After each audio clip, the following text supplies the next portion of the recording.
My name is Lily, and I've had hidradenitis suppurativa, HS, for years.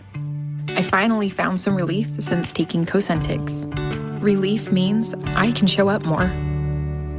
Cosentyx secukinumab is prescribed for adults with moderate to severe hidradenitis suppurativa, HS. Don't use if you're allergic to Cosentyx. Before starting, get checked for tuberculosis. An increased risk of infections and lowered ability to fight them may occur, like tuberculosis or other serious bacterial, fungal, or viral infections. Some are fatal. Tell your doctor if you have an infection or symptoms like fevers, sweats, chills, muscle aches, or cough, had a vaccine or plan to, or if inflammatory bowel disease symptoms develop or worsen. Serious allergic reactions and severe eczema-like skin reactions may occur. Learn more at 1-844-COSENTYX or Cosentyx.com. Ask your dermatologist about Cosentyx.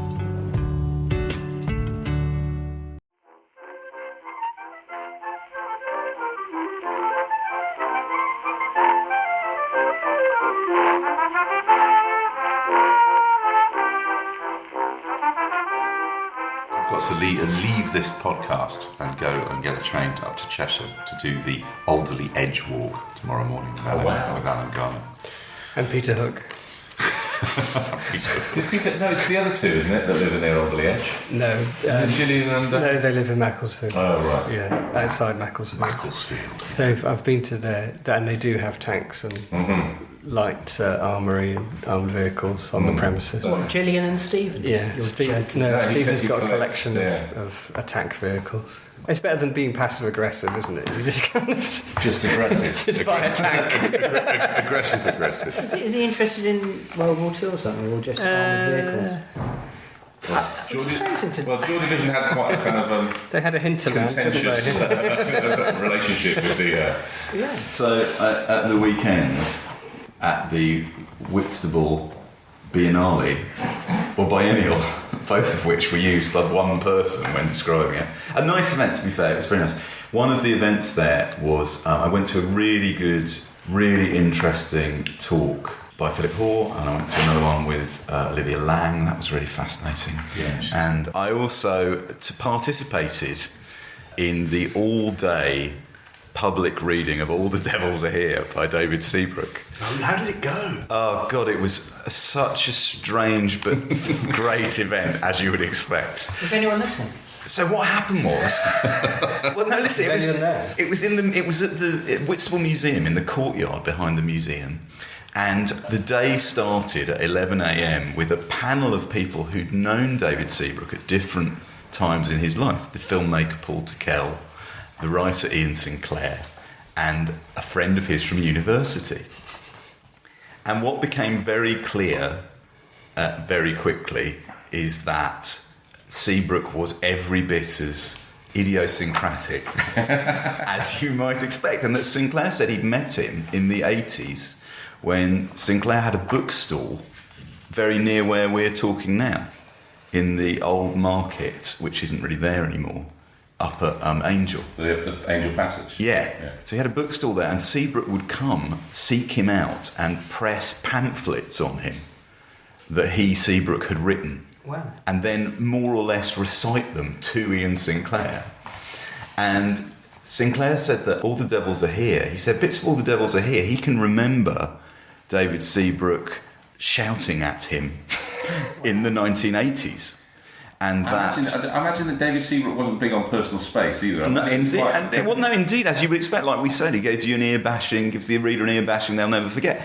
But saying there must have been, All the Devils Are Here is made up of other bits and pieces that he wrote.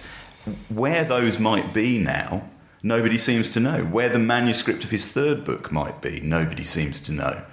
And the other thing that's worth saying, I won't go into detail here, but that his friend from university, you just had to say to him, I really like David's work, and he would laugh. Clearly, you know, the more I find out about him, the more fascinated I am by him. Anyway, the reading itself over the course of the day was just really, really good. People came and went. Some bits were incredibly engaging, other bits weren't. But I don't know if anyone listening to this has read All the Devils Are Here since we talked about it. The thing that kept happening while people were reading is you would drift in and out of listening to it, and then suddenly there'd be some little sentence or fact or rant that would pull you right back into the present, right back into the book again. Exactly that thing we talked about of having somebody buttonholing you in the corner of a pub. Really, really good. And it lasted about 8 hours, this reading. Was it a way of praising the book in terms of being able to tell, as it was being read out, this is a weak passage, this is a good passage, this is holding people's attention, this isn't? Yes. Although, if I were being scrupulously honest, I would also say it was a very good control over the varying reading abilities of those people involved. Right? If you were given, as somebody was, a bit of a court report to read, and you've never seen it before, which was the case in this, the plucky member of the public who volunteered to come and do that clearly struggled with it, and so maybe the text didn't survive that too well. But then once you got show-offs such as myself, Which bit did you read? and Andrew Mail was there, and Jason Hazley was there, and Andy read chapter 1, chapter 2, chapter 3 and chapter 4. 4.5. I read the beginning of the Broadstairs chapter, and then a little bit later on something else because somebody had dropped out. So I didn't make it to Deal. I didn't make it to Charles Hawtrey. But I did get to do the Lord Haw bit, which I was very pleased about. It's just remarkable. Well, what a great thing to have done. I'm really pleased they did it as well. I mean, it's a weird thing to do, isn't it? It's an odd book, I would have thought, for a read-through, because it's so strangely personal. I always think of it like one of those sort of 60s Nouvelle Vague documentaries, which is the jump cuts, lots and lots of jump cuts and non sequiturs and sort of strange. It's. I mean, but in general, I thought it stood up really, really well to being publicly declaimed. Yeah. And the other thing was that there was a slight element of, because as I say, the audience came and went, as is the nature of these things. There was a slight element of if a tree falls in a forest and no one is there to see it at various points. It's a temptation not just to start embroidering, just kind of, start making up, just to see if everybody was paying attention. Yeah. Which poor person got the final chapter? I don't know. I was long gone. I enjoyed it. Don't get me wrong. Steve would say, Finished my bit and left. As Steve would say, it was time for me to go. It was time for me to move on. Hello and welcome to another edition of Backlisted, the podcast which seeks to give new life to old books. As ever, we're seated in the offices of Unbound, the website which brings readers and writers together to make great books. I'm John Mitchinson, the publisher of Unbound, and I'm Andy Miller, the author of The Year of Reading Dangerously, and we're joined today, as ever, by the writer and iconoclast Matthew Clayton. Good afternoon. We don't say that. folk Nazi, as he's known to some. And we're also joined by the author and thinker, Richard King, author of a wonderful book that came out last year called Original Rockers, which has just come out in paperback. Hello, Richard. Hello. Do you know, if you call someone an iconoclast, I always think of Captain Haddock. That's your Zeus. Exactly. I think it's a real compliment. Yeah. Because he was iconoclastic, or just... Yeah, well, his vocabulary, I think, needs to be reintroduced to the national curriculum. Didn't they put... He had an obituary in the Times, didn't he, famously, Captain Haddock? No, I'm thinking Captain Birdseye. So we're joined by Richard King. Richard has chosen a book for us to read, which we're going to be talking about in a while, called Maiden Voyage by Denton Welch. Yes. Denton Welch and Tintin may have had something in common, if I think about it. Yeah, that's quite a nice little unexpected segue. Yeah. John, qu'est-ce que c'est que tu as lu pendant cette semaine? I've been reading a remarkable book by a remarkable writer, J. Griffiths, called Tristomania, a diary of manic depression, which may sound like a bit of a downer, and indeed there are some very, very harrowing passages in this book. But I guess most people who know J. Griffiths' work will probably know her for her remarkable book, Wild, about really our relationship with the natural world, which I think is a kind of text for what we might call the new nature writing. Yes, I think it's a book that started a vogue for putting the writer in between the landscape and the reader, something Richard Mabey did as well. And I'd say that this vogue has now possibly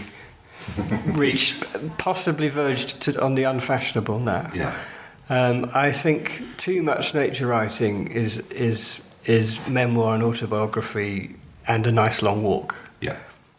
Well, indeed, all of those things do take place in this book, although I would say, like in any genre, there are people who do it well and there are people who do it less well, and I like the cut of Jay Griffiths' Jim a lot, because I think as a kind of, I think she sort of started it in a way. Richard maybe with Nature Cure, a book that I like less than I like Tristomania, although there are very much... we all get depressed after there are connections. Well, I mean, and the book, there's sort of the background, I suppose. She puts her kind of cards on the table fairly early on, saying, hypomania. There's a difference between depression and manic depression. She likes to call it manic depression rather than bipolar. She's alive to words. Tristomania, which is the title of the book, was coined by an 18th century American psychiatrist called Benjamin Rush, and she says it was a sort of, it works perfectly, she says, for the tristesse, the distress coupled with mania, which a mixed state bipolar episode provides. And the book is an account of a major episode in her life. She was finishing the book Kith, which is about children, another remarkable book. She was in a kind of a heightened state. Anybody who's ever written a book and has worked through the proofs and the index and the stress of getting into publication knows that you're probably in a fairly vulnerable state. Something very unpleasant happened to her, which kick-started a manic depressive episode. But being a kind of a writer, I guess the point of this book is to explore.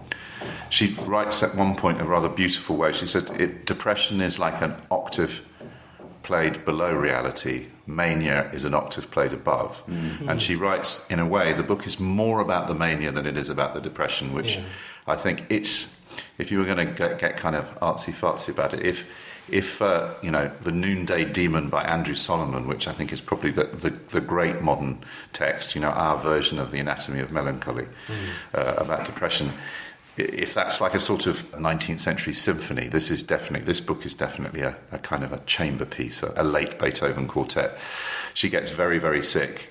She heals herself by walking the Camino to Santiago.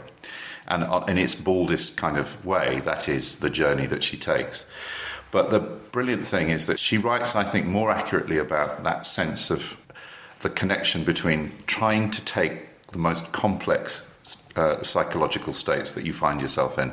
She writes with such precision that her language doesn't ever kind of get sort of soppy or saggy. And even if you haven't been through this, she's also a scholar. She doesn't just give you the here is my sad, unhappy episode, make of it what you will. She kind of burrows down into it. So one of the things I liked, just read a little tiny bit here, was about the word woad, which woad was the Old English word for mad, meaning frenzied. And it was replaced in the end by mad. Mad denotes the crazy state, but it connotes little. Woad, though, carries connotations and etymological links which give insight of a whole other order into the madness of manic depression. The Indo-European root is wet, to blow, inspire, and spiritually arouse. Wet is the source of the Latin vates, meaning seer or poet, and also the source of the Old Irish word faith, or fate, meaning poet. Woad is linked to Old English woth, meaning sound, melody and song, and cognate with the Old Norse odur, meaning mad, frantic, furious, violent. As a noun, odur means mind, wit, soul, sense, song and poetry. Woad is linked to Odin too, god of war and wisdom, shamanism and poetry. The Roman historian Tacitus considered that Mercury was the chief god of the Germanic tribes, almost certainly because he saw in Odin the qualities of Mercury. Odin, like Mercury, was a guide of souls and was said to have brought poetry to humankind. Anyway, just a kind of a little bit of the journey that the book takes you on. If you have ever had to deal with anyone, if you've ever been depressed or you've ever had to deal with anybody being depressed, I mean, I would recommend this book as a brilliant, it would sit alongside Andrew Solomon or the very great book, The Unquiet Mind, Kate Redfield Jameson, as a really, without being in any way insulting to Matt Haig, who also wrote a very good book, this is a very different order of book to Matt Haig's book. It's deep, It's deep and elusive. There's a wonderful passage where she's talking about plea bargaining. Mercury is the god of mania. She's plea bargaining with Mercury, and there's just a tiny little bit more just to give you a sense, because one of the amazing things about the book is it ends up in poetry. So she says, "I was bargaining hard with Mercury. Give me metaphor, and I'll let you run wild in my mind. But if you continue to make me lose my mind, and your job in myth was to find Psyche, not to lose her, I will drag you down to earth with drugs. So behave a little bit better, Mercury, just a bit, or be damned with drugs, for I have to find a softer landing to Plinlimmon, Powys, happiest country in Britain, of which I am not a shining example." Then Mercury offered truce terms to psychiatry in turn. Now he was plea bargaining. "Keep the doses low and I'll give you poems. Deal. A game of forfeit played for poems." Now, there's maybe an archness to this, but actually, the wonderful thing at the end of the book, she puts the poems that she wrote, and they're wonderful. And you know, it's the first time I've read J. Griffiths' poetry, and it kind of works. So the book for me was, there are a lot of books about depression out there. There are a lot of books that are there to help people. This is not, you know, I'm not suggesting that this should be sort of issued to everybody who's in that condition. But if you're a thoughtful person, and you're interested in the relationship between language and the mind anyway, this is an extraordinary... I like books, I have to say, increasingly, that show a sort of iron discipline over particularly unruly subjects, which this clearly does, while managing to retain some of the energy of the thing She's that got they're that sort of writing forensic about. skill. She just writes with such fluency and such honesty. And I mean, yeah, there's also, as you could get a little bit in there a sense of humour. She's a very serious writer, but there is a sense of humour in there, the madness, that kind of antic. And I was lucky enough to see her read from it at Hay on Wye. I'd never heard her read before, and it was pretty mesmeric. I hugely recommend it. It was also it's I think a really genuinely important addition to the canon on literature. You know, William Styron, that kind of Follow that. yeah. But to more cheerier climes, let's go to... Not necessarily, but I'll give it a go. Let's go to Iceland. Okay. Andy, what have you been reading? So I've been reading a new novel by the Icelandic writer Sjon, Sjon, called Moonstone, to which has been appended in the English translation a subtitle that I'm not actually going to repeat, because on reflection it's a spoiler for the whole book. It's better if you don't know what the subtitle is. I'm looking over your shoulder now to see what it is myself. Oh, right, okay.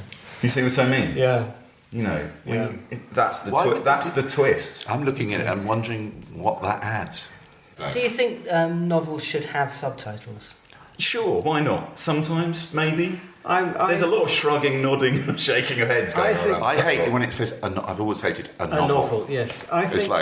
I think in contemporary art, pieces of work that are called untitled rather than just without a title, and non-fiction that has a subtitle that often is made of two clauses, are both real, problems with both. I think they both undermine the work itself, and they're definitely barriers to entry. That would be a good. But they also bring the whole process of the back end of how things are hung on a gallery wall or how things are published into the reader or viewer's mind, and they don't need to be unnecessary handrails. It's a huge problem in our culture. Art sort of lacks such confidence that take the stabilisers off. Yeah. Well, we're talking of stabilisers. Sorry. Shut up. Right. So this book by Sjon called Moonstone. I, as a long-term listener, will remember went to Iceland a few months ago and was recommended before I went several books about Iceland, including a short and brilliant novel by Sjon called The Blue Fox. This was published in Iceland. Moonstone was published in Iceland about 3 or 4 years ago, and similar to The Blue Fox is a very short novel. I hesitate to say novella because lovely word. Yeah, but also his books, I now realise, are like incredibly condensed epics. that they managed to deal with a real historical sweep of events and also a brilliant shifting of perspective as the book goes on. He does that in The Blue Fox, and he does it in Moonstone, where you suddenly are wrong-footed as the reader by trying to work out whose version of events you are reading and whose version of events you have been reading, which is why I don't want to mention what this subtitle is, because it spoils one of the very sort of brilliant and rather psychedelic shifts of tone towards the end of the book. This is set in Reykjavik in 1918 to 19.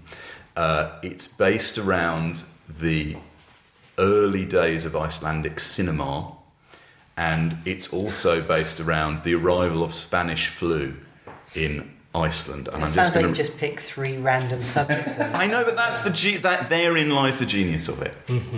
To have woven those things together, all of which would provide other writers with epic novels on one relentlessly flat plane. You know, here he manages to weave in and out of these big stories. So I'm just going to read this very, very short bit. This is after the arrival of Spanish flu. Reykjavik has undergone a transformation. An ominous hush lies over the busiest, most bustling part of town. No hoofbeats, no rattling of cartwheels or rumble of automobiles, no roar of motorcycles or ringing of bicycle bells, no rasp of sawing from the carpenters' workshops or clanging from the forges or slamming of warehouse doors, no gossiping voices of washerwomen on their way to the hot springs, no shouts of dock workers unloading the ships or cries of newspaper hawkers on the main street, no smell of fresh bread from the bakeries or waft of roasting meat from the restaurants. The doors of the shops neither open nor close. No one goes in, no one comes out, no one hurries home from work or goes to work at all. No one says good morning, no one says good night. You know, like it's like a brilliantly, deliberately postcard-like evocation of something that isn't there at all. How unlike the home life of our own dear Queen. And so I found with both of the novels by Sjon that I've read, you can read them in a matter of 2 or 3 hours, but then they just lodge in your head for days. And I found this one particularly really... You know, we were talking about a few episodes ago about Barbara Cummings. This has a similar kind of... And in fact, Maiden Voyage, to bring it around to the book we're going to talk about today, it has a similar domestic nightmare element that you feel you know where you are, and then something literally and metaphorically feverish grips you, the reader, and takes you somewhere you don't want to go. And at the end of this book, there is the most fantastic... twist in that narrative thing that I'm talking about, which is like something that John Fowles would have done in the 60s very heavily and laboriously in the space of 2 sentences. It's so exquisitely, carefully done. And it seems to me that with Sjon, the whole idea of his books is all about restraint and balance. They wouldn't work if you had 1 or 2 sentences too heavy. You would tip the thing over. I really, I can't recommend them highly enough. And I also feel he's a writer like all great writers, like Denton Welch, like B.S. Johnson, as we've said before, where the more of their work you read, the more brilliant their work becomes. Because you begin to understand the territory that they've mapped out for themselves. And they're all essentially the same book. That too. Is there much more in English translated into English? Yeah, there are 4 or 5, but there are more in Icelandic. And if you're listening to this, Sjon, is he extant? Sjon. Yeah, he followed us on Twitter. Excellent. We love you. Great. Well, I love you. I can't speak for the others. No, that's as always. That's a remarkably alluring kind of bit of book. I mean, that thing about novella, always you say, you know, nobody refers to As I Lay Dying as a novella, do they? Or The Great Gatsby. Or The Great Gatsby. Long, no. 45,000 words, The Great Gatsby. Well, God, this is. I apologise to listeners that we're drifting into the publishing world chatter. But what is a novella? I mean, is it a long, short story? You know. I think that it doesn't really. Those terms are not really. No. It's made up, isn't it? Fiction. Yeah. We'll pick this up again after some marvellously witty and interesting adverts. So we have. It's all fiction. But that's appropriate to Maiden Voyage. Well, actually, it's isn't it? very, very appropriate to Maiden Voyage because it's quite odd that this book isn't. That's the first thing that struck me is that you pick it up and it so feels like a novel to begin with that it's quite difficult to take it as a memoir. But maybe that's a way of opening up Denton Welch, what this book. Richard, do you want to say a little bit about Maiden Voyage before we talk about Denton Welch? Yes, Maiden Voyage is...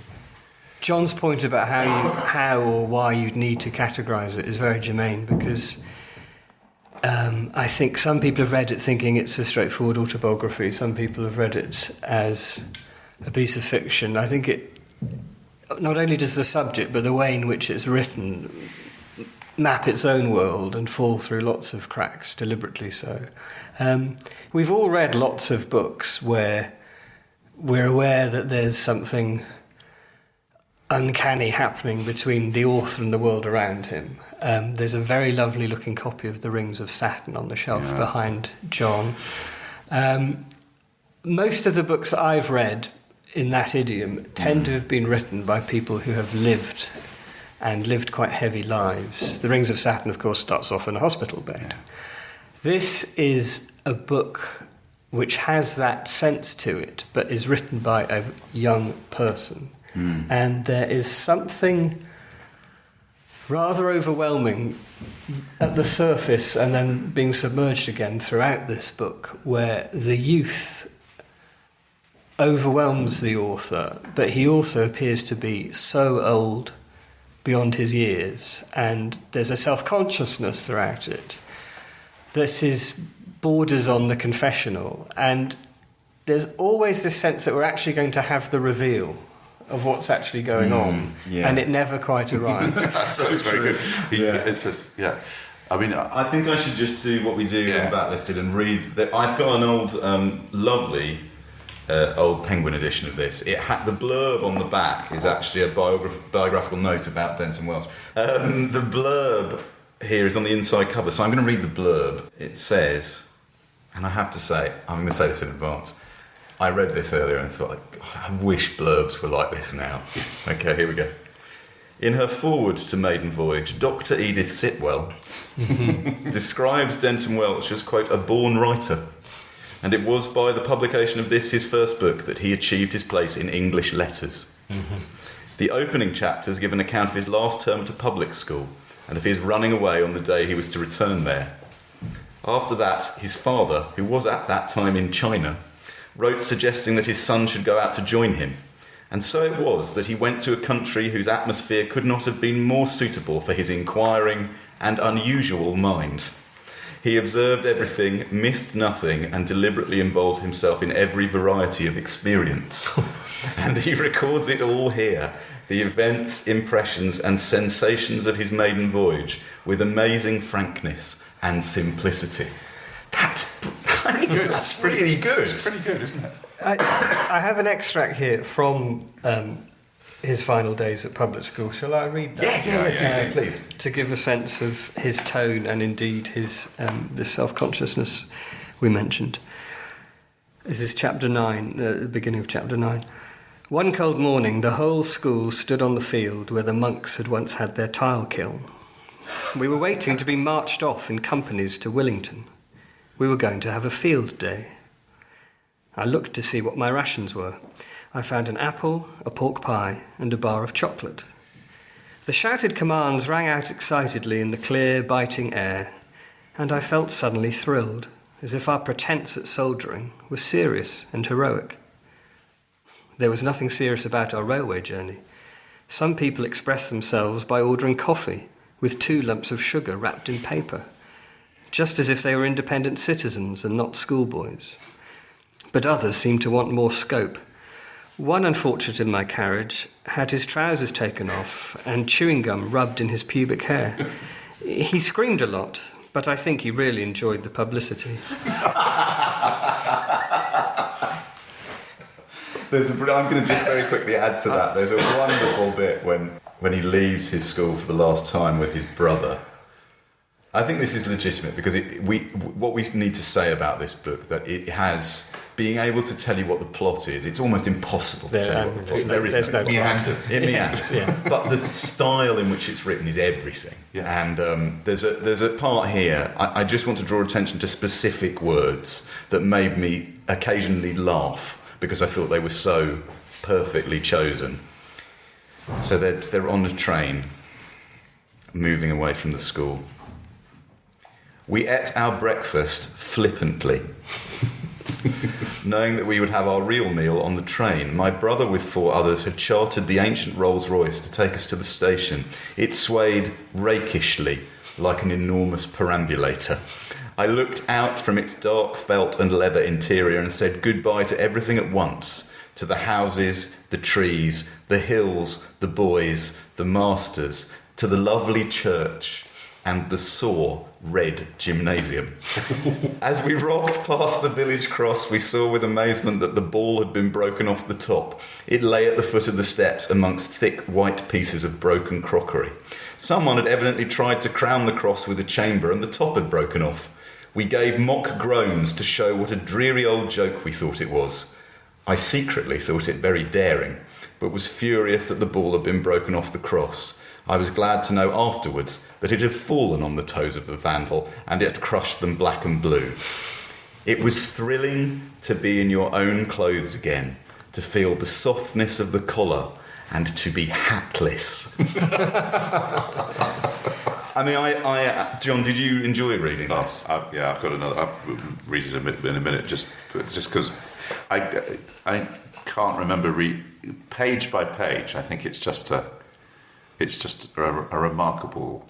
You know that thing about a great work sort of it makes its own genre. Because what is this? Exactly, yes. And I think what I think now is that I'll read things that will remind me of Denton Welch. Quite. And if you've not read it, it's quite difficult to explain precisely but the beginning of this book is one of the most.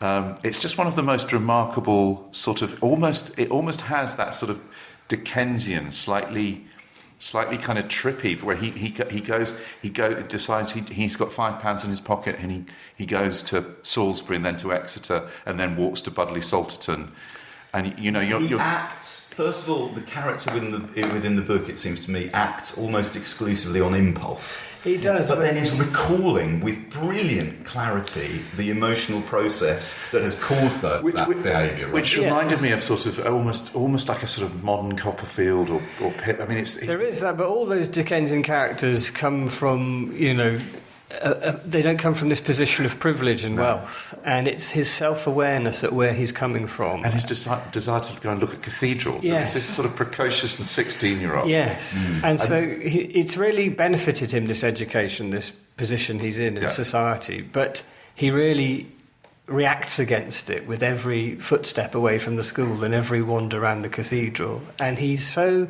aware of his own sense of uniqueness, or his own perceived sense of uniqueness. And he goes back to the blacking factory, and it turns out to be actually fine. You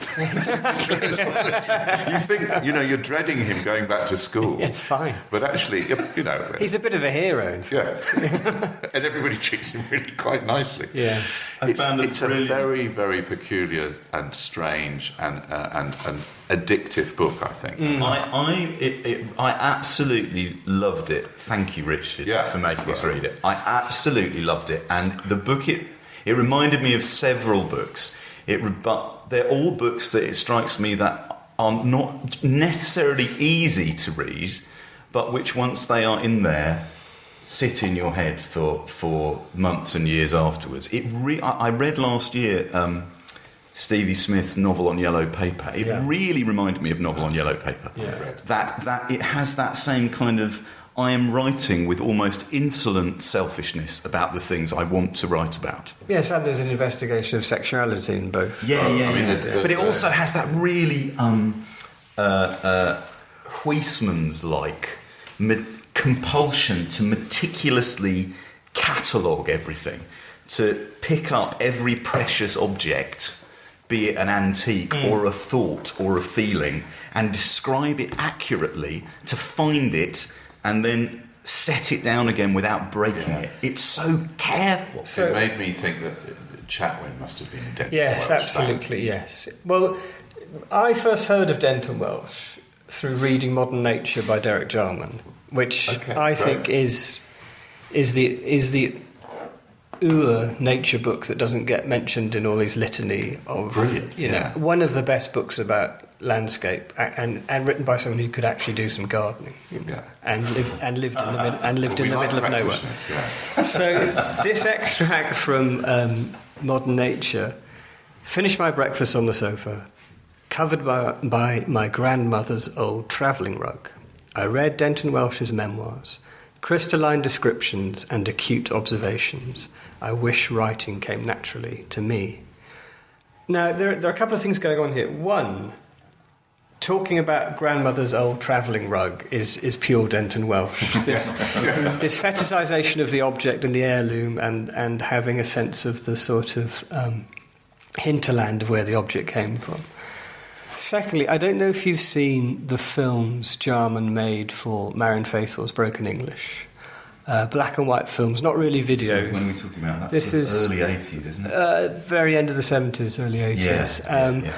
But they are figures wearing amulets and helmets and Greek masks, and they're all caught in the sunlight. I don't know quite what it has to do with Broken English, but as usual, it's an incredible piece of dream cinema. And this idea of light reflecting off objects and objects having a value beyond their material value seems to me Welch sort of drifts through life needing to find these objects as a kind of map through his own life. And he did collect them, didn't he? He collected little silverware, doll china. houses. I mean, there's one line, I don't want to misquote it, towards the end of the book, where he goes to an antique sale with his friend, who says, they've got some quite nice pieces there. And he says something like, I love looking for bits of china when I'm in China that aren't from China. But he really likes other people not knowing as much as him, or getting built by other antique dealers, doesn't he? Oh yes, and he likes seeing he likes seeing people waste their money on fakes, and he at the end of the book, without spoiling anything, he tries to kind of rinse his father of the heirlooms that his mother would have given him. Can I read talk just on objects and on the psychological value of objects and the way that he's able to and how objects stand for kind of like a in the Harry Potter parlance, a kind of Horcrux, with lots of emotions kind of vested in these things. He's remembering an occasion with his aunt, who he has a complex relationship with. At last something happened which shook our confidence in each other. We were on board ship and my aunt had come to see us off. As we waited for the siren to blow, I asked my aunt if she would let me play with her ring. It was a strange scarab, most fascinating. I think I really imagined that it was alive. She took it off, gave it to me, and went on talking to my mother. Leaning out of the cabin window to get more light, I held the ring above my head and gazed at it. There you go. Then something happened. The next moment I heard the ring rattling down the slit into which the window frame fitted. Too horrified to speak, I just looked at my aunt. I saw the realization of what had happened dawn on her face. The whole partition would have to be taken down before the ring could be found. My aunt picked up the box of little wooden toys she had given me. Each one was a perfect little teapot, coffee pot, or cup and saucer. I loved them. She held them by her shoulder for a moment, then she threw them far out into the sea. I saw them sailing lightly on the water. I cried out for someone to save them, and when no one moved, I started to scream uncontrollably. I knew that my aunt was the wickedest woman in the world. I must add, there's a brilliant quote from the Galley Beggar publisher have published ebook editions of these books, and each one has a new introduction. Maiden Voyage, the introduction is by Susie Fay, but the introduction to Welch's second book, In Youth and His Pleasure, is by Steve Fimbo, and Steve Fimbo wrote this, which is very relevant, John, to the bit you just read. He said, Welch's characters are always a little grotesque, somewhat ill and verging on the insane, but only in the way that we all are. That's genius. I read the journals before. Ding, the journals! Listeners to Backlisted will know that the journals occupy a special place. In fact, the only Denton Welch that I had read before Maiden Voyage were the journals, very unusually for me, and I'd read them on our guest's recommendation, who, understanding how my brain works brilliantly, had said to me, "Have you read the journals?" I went, "No." And you said?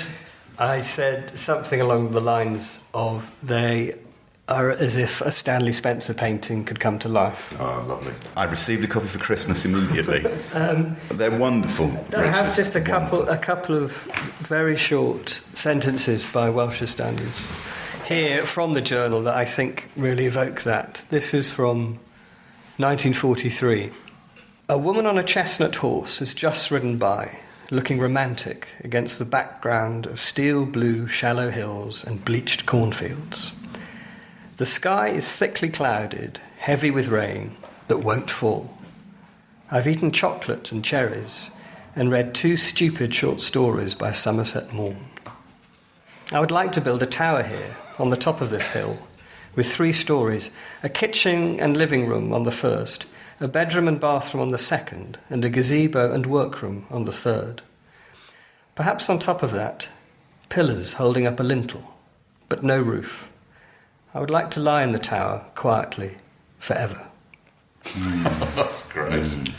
Just one more thing to say about the fact that was written in 1943 and he was a young man, crippled. Yeah. That's important. And who couldn't partake in the war, obviously, and lived in Kent.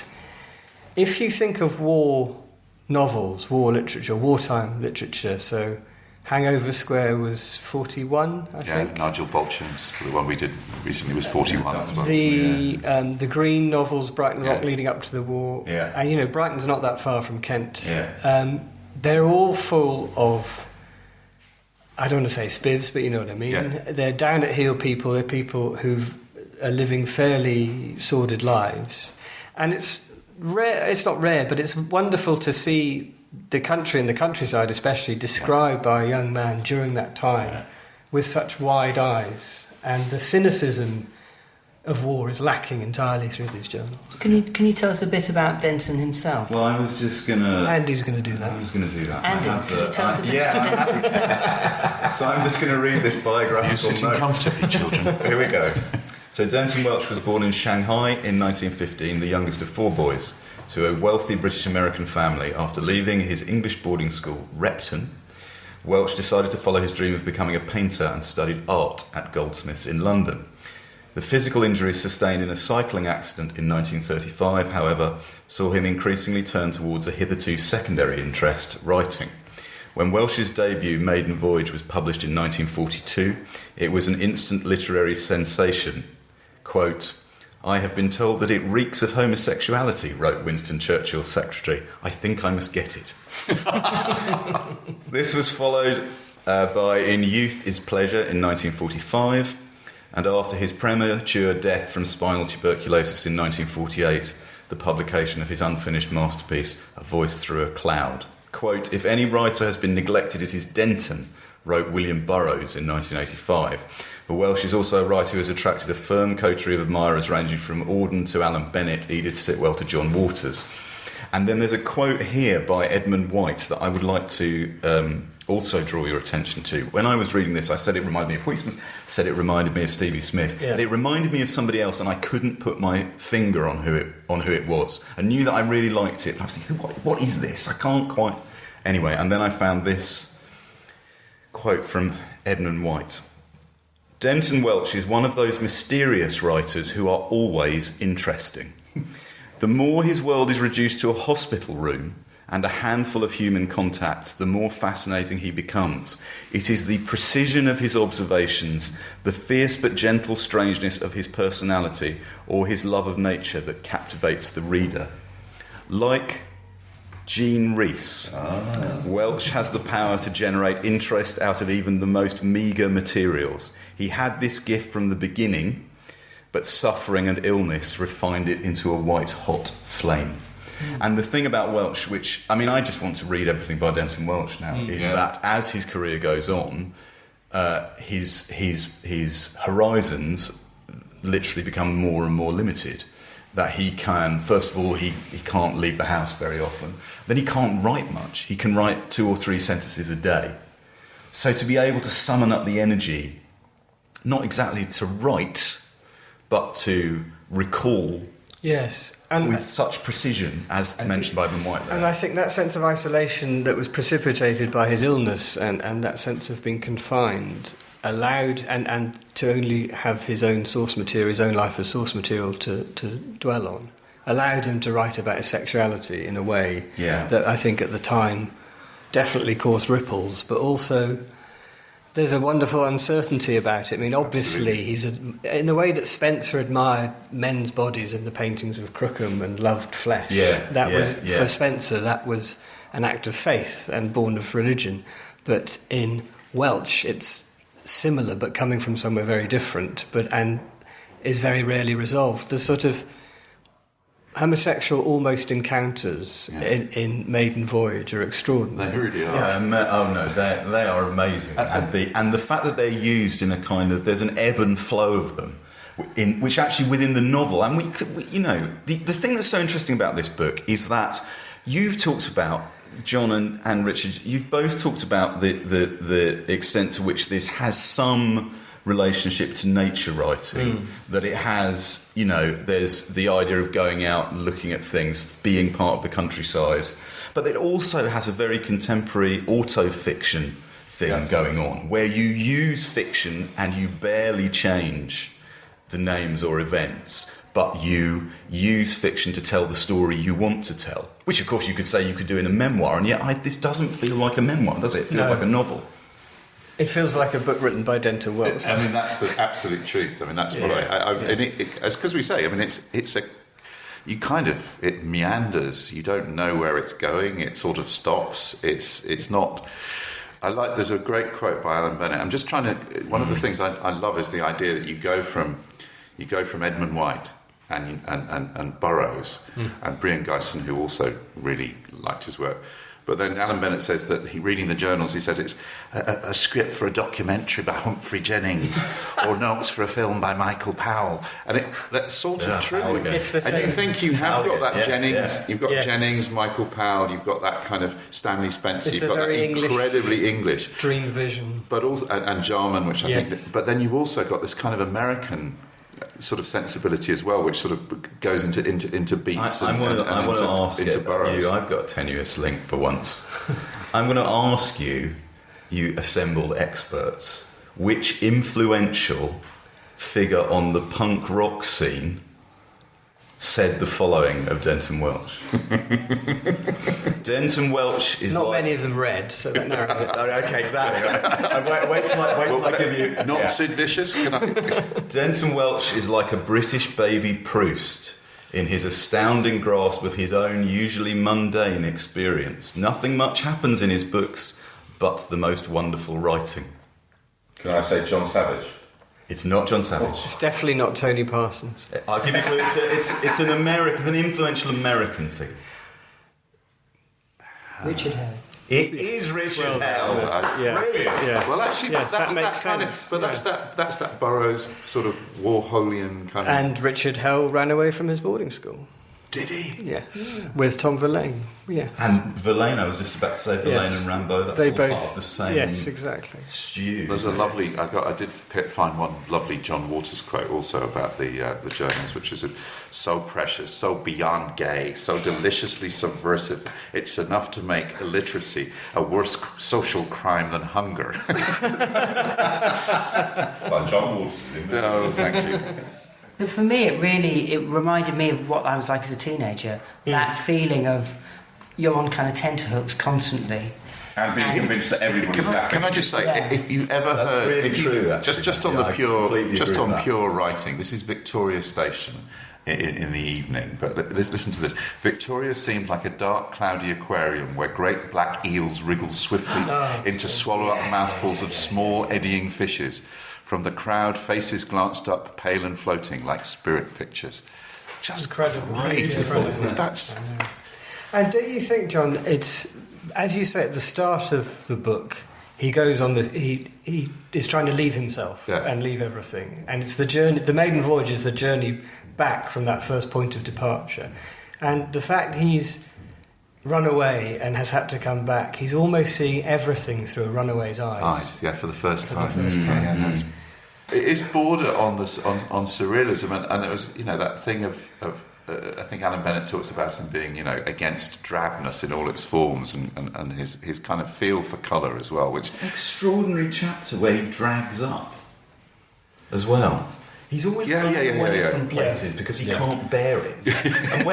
and when he's in China, he decides the thing to do in quite a hostile territory is to borrow his friend's dress and makeup and see if he can get away with walking around them. And then gets in a panic. Where, don't forget, the Chinese are at that time, there's a big nationalistic movement going on about the effete, corrupt Westerners. So he's dressing in woman's clothing. But it's that sense of... But to see what will happen. Yeah. Yes.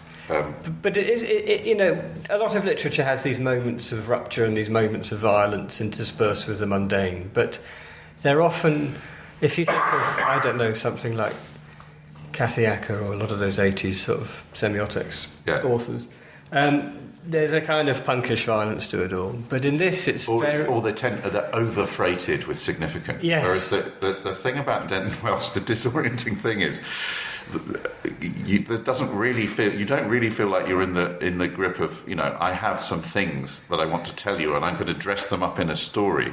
It's like he's me, and then there is order there. He doesn't kind of have the usual horror response. I mean, he responds horrifically. This is the only time listeners will ever hear me reading from some journals.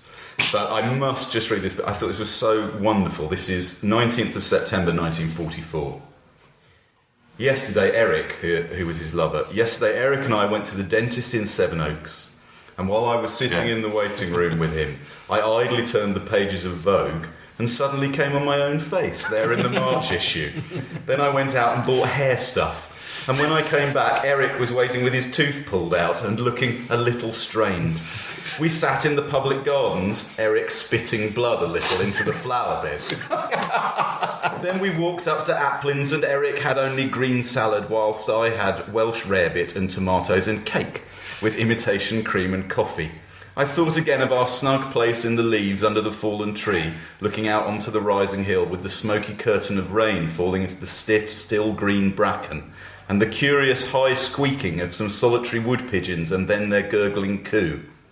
An eternal moment, always dissolving, which will yet reoccur 1,000,000 times to 1,000,000 other people when we are dead, who will look out in the same way through the windows in their heads and see the falling rain, the bracken, the pattern of the oak bark, and wonder, and go on wondering for years. God, first of all, what a gear change from one paragraph to the next, but both so elegantly and wittily and compassionately. That's brilliant. There's no sense through all of it, however sort of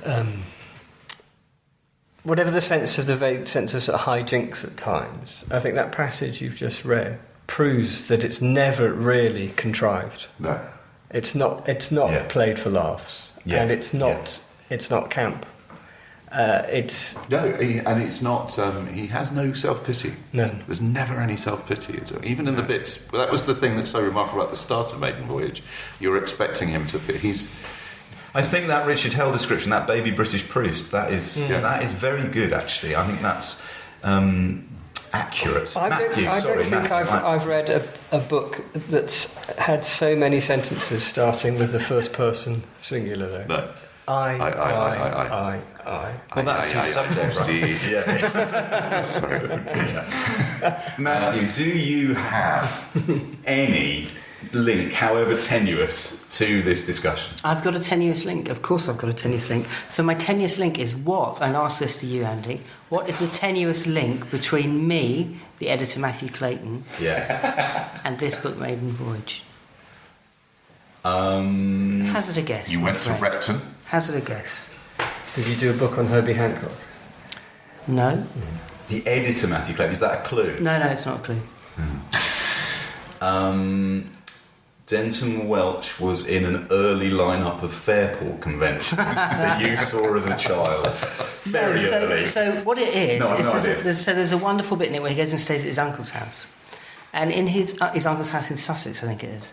And in his uncle's house, he has copies of the Sussex County magazine. And I read that with complete joy because I absolutely adore the Sussex County magazine. To be fair, Matthew, quite hard to guess. So it's a difficult one this weekend. So the Sussex County magazine was published between 1927 and 1956. And it had articles on things like Sussex Turnpike anecdotes or queer things about Sussex windmills. And bizarrely, last night I gave a talk about a Sussex County magazine columnist, Barclay Wills, who wrote about Sussex shepherds. And I gave a talk at Michael Smith, the writer Michael Smith, now lives in Hastings and has a wonderful shop there called Borough Beer, Wine, Beer and Books. What's it called, Matthew? It's called Borough Wine, Beer and Books. And he does a fantastic night there called Weird Shit. And I went and did a talk about Barclay Wills with Michael and a great guy called Gareth E. Rees. Yes. Could you read He was fantastic. He was absolutely fantastic. Have you got a turnpike anecdote that you can maybe tell us off the top of your head? I do actually, but you don't want to go there. You don't want to go. There's a turnpike right at the end of my road, which is used by the local burger van as a storage place. So they kind of keep it open, and I sometimes sneak in there to have a look at it. It has all the turnpike prices outside, but I think they're made up. What did Barclay Wills do? Oh, he wrote terrible books about Sussex shepherds, and he was obsessed by the sound. He was a nature writer. He was a nature writer. Put him with the others. Did he go for a walk? Round up the sheep. He ran a fruit and veg shop in Worthing. He moved to London to be closer to the South Downs, but he was really obsessed by shepherds, so he spent his time walking on the South Downs befriending shepherds, and he collected a large amount of shepherding paraphernalia, horn lamps, falcon crooks, that kind of stuff. Amazing umbrellas. I have to thank you. That was both tenuous, but it was rich in colour. Thank you very much. I have to mention, we've noticed on Backlisted that people like to be able to buy the books that we talk about cheap. And why not? And why not? And indeed, we are able, thanks to brilliant Gallybeggar Press, they have told us that if you email them through their website or on info@gallybeggar.co.uk, go and get a pen and a piece of paper, info@gallybeggar.co.uk, and you put Backlisted in the subject line of that email, you can buy the ebook of Maiden Voyage from them and one other.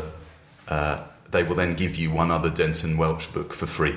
Wow, brilliant! So email them, put Backlisted in the subject line. I think we all strongly recommend this book. I know we love all the books we cover, of course, but I have to say I felt, as I do occasionally when we do Backlisted, that this is one of those things where I feel very grateful to have the opportunity to go forward and read everything by this author. I think that's exactly right. Remarkable. I mean, those just the little glimpses of the journals that have come out today make me want to go and grab them and wrestle them to the ground. Denton would like that. Yeah, he would probably enjoy that. Covered in oil. Anyway, I think that's probably all we've got time for. Thank you for listening to Backlisted. We are available on all the usual channels. Facebook, Backlisted Pod, Twitter, @BacklistedPod, on the Unbound website, unbound.co.uk/backlisted. Thank you to our guest Richard, as ever to Matthew. Thank you, Matthew. And thank you to all of you for listening. See you next time. Thanks ever so much.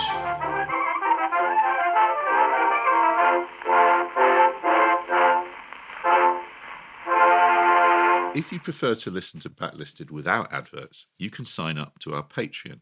It's www.patreon.com/backlisted. As well as getting the show early, you get a whole 2 extra episodes of what we call Locklisted, which is Andy, me, and Nikki talking about the books, music, and films we've enjoyed in the previous fortnight.